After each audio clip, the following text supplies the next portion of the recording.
అందరికీ నమస్కారం.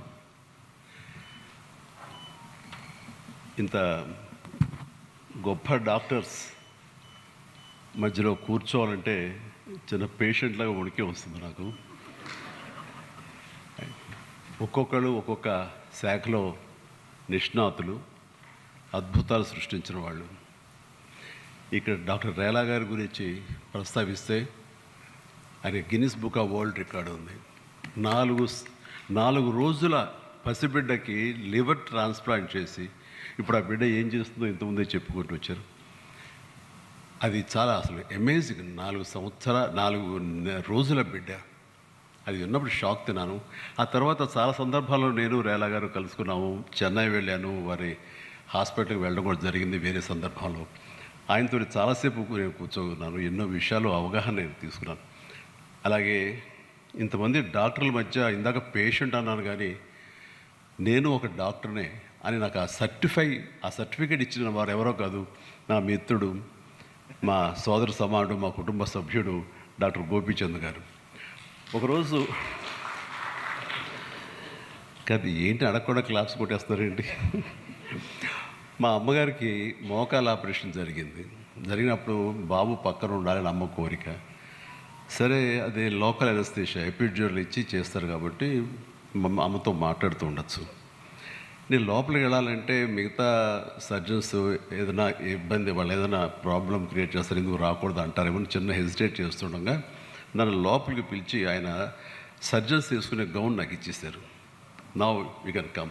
బాగుందండి, మీకు నాకు రిలేషన్ ఉంది కాబట్టి మీరు లోపల రమ్మంటున్నారు, వాళ్ళకి ఏమైనా అభ్యంతరం చెప్తే ఎట్లాగంటే ఒకసారి మీ గుండె వైపు చూసుకోండి అన్నారు.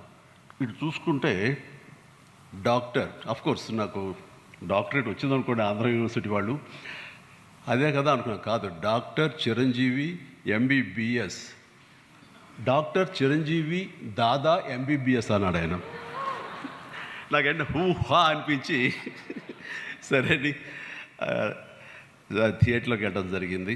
అది ఆ రకంగా నన్ను డాక్టర్ని చేసి సర్టిఫై చేశారు కాబట్టి ఆ అర్హతతోటి నా మిత్రులు, మరొక సోదరుడు, అందరికీ క్లాస్మేట్స్ ఉంటారు, కానీ నాకు మాత్రం నా రోడ్ మేటు డాక్టర్ రవీంద్ర గారు.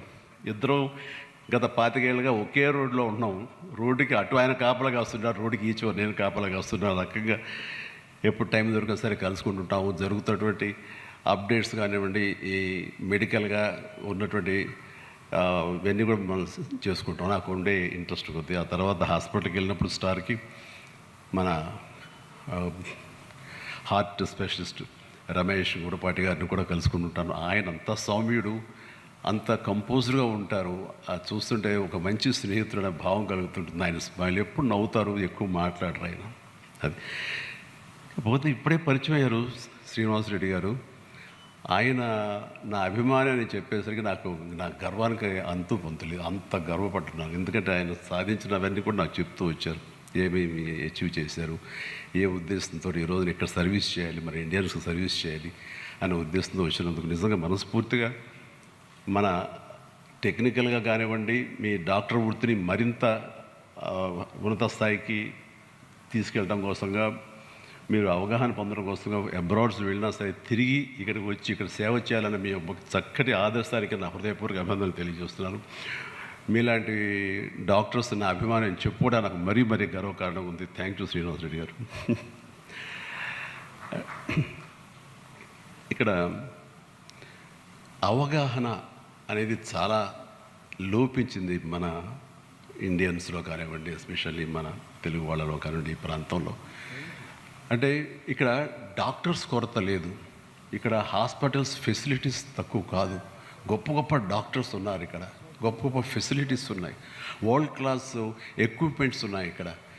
బట్ ఎందుకని మనకి ఎంతోమంది సమయానికి సరైన వైద్యం అందుకు చనిపోతున్నారు అంటే అది కేవలం వైద్యులు లేక కాదు, ఇక్కడ ఫెసిలిటీస్ లేక కాదు, వాళ్ళకి సరైన సమయంలో ఏదైనా అవయవాలు ఇవ్వాల్సి వస్తే కనుక అవయవాలు దొరకక, అలాంటి ఇచ్చే దాతలు లేక, వాళ్ళకి అవగాహన లేక ఆ రకంగా చనిపోతున్నారు. అంటే పరోక్షంగా ఎవరిని వేలెత్తి చూపించడం కాదు, కానీ ఇలా చనిపోతున్నారంటే దానికి కారణం అవగాహన లేని తోటి ప్రజలే అని నా భావన. నిజంగానే ఇది 25 సంవత్సరాల క్రితం పైన బ్లడ్ దొరకక ఎంతోమంది రోడ్ యాక్సిడెంట్స్లో చనిపోతున్నారు. ప్రసవం టైంలో, డెలివరీ టైంలో మహిళలు చనిపోతున్నారు. తలసీమియా వ్యాధి కానీ, ఇంకోటి కానీ, లుకేమియా ఇలాంటివి వచ్చినప్పుడు వాళ్ళకి సరైన సమయంలో బ్లడ్ లేక చూస్తుండగానే ప్రాణాలు పోగొట్టుకుంటున్నారు. ఇది మన ఇండియా పరిస్థితి అని ఒక ఆర్టికల్ చదివిన తర్వాత నాకు ఒకసారి అనిపించింది, మనకి జనసాంద్రత ఉన్న భారతదేశం. అలాగే నా విషయానికి వస్తే నాకు వేలు లక్షల్లో అభిమానులు ఉన్నారు. వీళ్ళంతసేపటికి థియేటర్స్కి వెళ్ళటం, పాలాభిషేకాలు చేయటం, అక్కడ క్లాప్స్ కొట్టడం ఇవి కాదు కదా. వాళ్ళంత పొటెన్షియాలిటీ ఉన్నటువంటి ఆ ఫ్యాన్స్ చేత మనం ఈ సోషల్ సర్వీస్, ఈ రకమైన అవగాహన, ఈ రకమైన డొనేషన్ డ్రైవ్ వైపు, బ్లడ్ డొనేషన్ డ్రైవ్ వైపు మనం గనక వాళ్ళని మళ్లించగలిగితే ఎంతో కొంత మనం ఈ యొక్క చావులకి రాకుండా లేకుండా చేసిన వాళ్ళం అవుతామనే ఉద్దేశంతో నేను అది మొదలుపెట్టినప్పుడు I was little sceptical weather I can continue it or not. But వాళ్ళకి చిన్న ఆశ చూపించా, ఎవరైతే బ్లడ్ ఇస్తారో వాళ్ళతోటి ఒక ఫోటోగ్రాఫ్ ఇస్తానని. దాంతో చాలా ఉత్సాహంగా వచ్చారు. మళ్ళీ ఇంకో డౌట్ నాకు, ఇచ్చిన తర్వాత ఒక ఫోటోగ్రాఫ్ తీసిన తర్వాత మళ్ళీ ముందుకు రారేమో, ఆగిపోతుందేమో అని. ఆగటానికి వీలు లేదు. ఎందుకంటే అప్పట్లో ఫోటోకి టెంప్టైన అభిమానులు వచ్చారు కానీ జనరల్ పబ్లిక్ రావటం అనేది చాలా కష్టమైపోయింది. ఎందుకంటే బ్లడ్ ఇస్తే ఎనిమిగ్గా అయిపోతాం మనం, రక్తహీనతతోటి మనం బలహీనపడిపోతాం అంటూ ఎవరు ముందుకు వచ్చేవాళ్ళు కాదు. వాళ్ళందరికీ లేదు, మీరు కనుక బ్లడ్ డొనేట్ చేస్తే విత్ ఇన్ నో టైమ్ ఆ 350 ml ఆఫ్ బ్లడ్ బయటికి వెళితే దానికి తగినంత blood with in days, 4-5 days లోపల మళ్ళీ వస్తుంది. కొత్త బ్లడ్, కొత్త సెల్స్ ఆక్సిజన్ పీల్చుకుని మరింత రీజన్యువేషన్ తోటి మరింత శక్తివంతంగా మీరు ఉంటారు, రండి. ఒలింపిక్స్కి వెళ్ళేటప్పుడు చాలామంది స్పోర్ట్స్ పర్సన్స్కి ముందస్తుగా పాత బ్లడ్ తీసుకుంటారు, తర్వాత కొత్త బ్లడ్ ఏర్పడుతుంది కాబట్టి మంచి శక్తివంతంగా ఉంటారట. ఇలాంటివి చిన్న చిన్న క్లిప్పింగ్స్, చిన్న చిన్న వీడియోలు, చిన్న చిన్న ఆడియోలతోటి నా సినిమాలకి లింకప్ చేసి, నా ఆడియో క్యాసెట్స్కి వాటికి లింకప్ చేసి నేను పంపిస్తూ అలాగా ఒక 5-6 ఏళ్ల తర్వాత ఆ ఉధృతం అందుకుంది. ఈ రోజుకి చాలా గర్వంగా చెప్పగలుగుతున్నాను, ఎక్కడ బ్లడ్ సమయానికి దొరకక చనిపోవటం అని కానీ, అండ్ రక్తదాతలు ముందుకు రాకని కానీ అలాంటి పరిస్థితి 90% లేకుండా పోయింది. అంటే అందులో ఎంతో కొంత నా పార్ట్ ఉందని చెప్పడానికి చాలా గర్వంగా. అలాగే ఐ డొనేషన్ అంటే కార్నియా ట్రాన్స్ప్లాంట్ కోసంగా, ఆ కార్నియా కోసం అంటే చనిపోయేటప్పుడు మనతో పాటు కాలిపోయే ఆ కార్నియా, ఆ కళ్ళు చనిపోయిన తర్వాత ఇంకొక వ్యక్తికి, ఒక 2 వ్యక్తులకి కంటి చూపు వస్తుందంటే అంతకంటే పుణ్యం, మహాకార్యం ఏముంటుంది చెప్పండి. అందుకని ఆ విషయంలో కూడా ఎంతోమందికి అవగాహన కల్పించేలాగా మళ్ళీ ఇదే పద్ధతిలో నేను ప్రమోట్ చేస్తూ ఇదే పనిగా చేస్తుంటే ఆ తర్వాత ఎన్నో మంది వాళ్ళ చనిపోయిన తర్వాత వాళ్ళ బంధువులు కార్నియా తీసుకొచ్చి నాకు అందించేవాడు. నేను ఎల్వి హాస్పిటల్కి పంపించి, ఎల్వి ప్రసాద్ హాస్పిటల్కి చాలామందికి కంటి చూపు వచ్చేలా చేయగలిగాను. ఈరోజు ఉదయం 2:30-3 గంటలకి మా అత్తగారు ఇక లేరు అన్న వార్త వచ్చిన తర్వాత అరవింద్ గారేమో బెంగళూరు వెళ్ళారు. నేను ఒక్కడిని ముందు వెళ్ళినవాడిని. నేను అక్కడికి వెళ్ళిన తర్వాత ఆవిడ డిడ్ నో మోర్.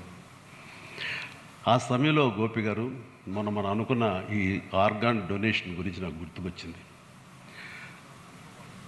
నా సెల్ ఫోన్ గుర్తుకొచ్చిన తర్వాత అంత మిడ్ నైట్ అంటే 2 o'clock 2:30 ఆ ప్రాంతంలో బ్లడ్ బ్యాంక్ ఫోన్ చేసి స్వామినాయుడిని నిద్రలేపి మా బ్యాంక్ వచ్చేసుకుని, ఎల్వి ప్రసాద్ హాస్పిటల్ ఎవరైనా టెక్నీషియన్స్ ఉంటారా, నేను ఆవిడ కార్నియా ఐ డొనేషన్కి నేను మిగతా వాళ్ళని ప్రిపేర్ చేస్తాను అంటే, సార్ ఈజీ చేయొచ్చు సార్, వాళ్ళు రెడీగా ఉంటారు, స్టాండ్ బై 24/7 అంటే వాళ్ళని తీసుకురా ముందని చెప్పేసి అరవింద్కి ఫోన్ చేసిన. అరవింద్కి తెలిసి ఎయిర్పోర్ట్కి బయలుదేరాడు. అరవింద్లో ఇవ్వాలనుకుంటున్నాను, నాకు అత్తమ్మ గారికి మా అమ్మగారికి మధ్య ఒకసారి ఒక కాన్వర్జేషన్ జరిగినప్పుడు మీరు ఇస్తారా అని అడిగాను. అన్నప్పుడు బాబు కాలి బూడిదైపోయి వస్తాం కదా, అయిపోయే దానికి చచ్చిపోయి ఉంచుకుని ఏం చేస్తాం, అలాగే బాబు నీ ఇష్టం అన్నారు. ఎక్కడ ప్లెడ్జ్ ఫామ్స్ మీద సంతకాలు పెట్టలేదు కానీ ఆ మాట నాకు ప్లెడ్జ్లాగా అనిపించింది. ఏం చేయమంటావు అరవింద్ అడిగితే, ప్లీజ్ గో హెడ్ అన్నారు. సో ఎర్లీ మార్నింగ్ అది తీసి నేను హాస్పిటల్కి వెంటనే పంపించాను. దానికి సాక్ష్యమే ఇది.